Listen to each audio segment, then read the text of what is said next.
Today, we're exploring Hello guys, ito na naman po tayo para dagdagan yung ating part ng webbing sling kung saan madalas merong nakikita tayong sira. Tara guys, discuss natin. So isa sa mga pang-damage ng sling o webbing sling ay yung broken or worn stitching.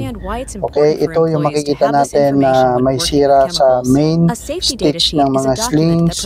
Okay, na nagkakaroon ng napaka-adverse effect sa strength ng sling kasi pwede siyang mapigtas immediately during lifting operation. Kaya ito ang sabi ng mga eksperto.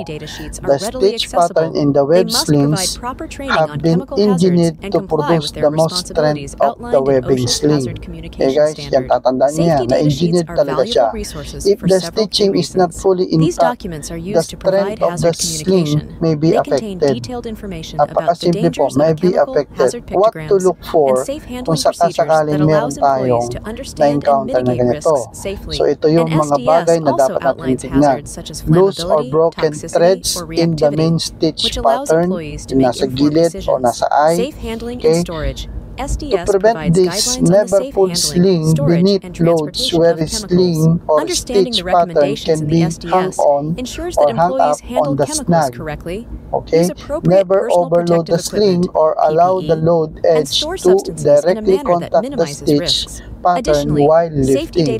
Never place the sling eye over the hook or other attachment whose width diameter exceeds 1/3 the eye length.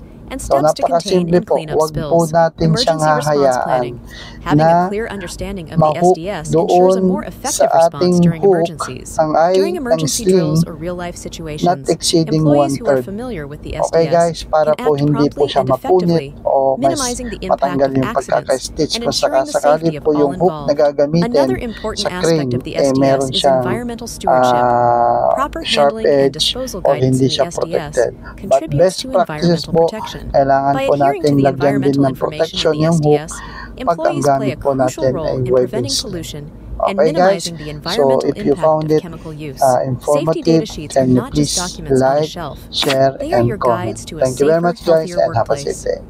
Hello guys, ito na naman po tayo para dagdagan yung ating part ng webbing sling kung saan madalas merong nakikita tayong sira. Tara guys!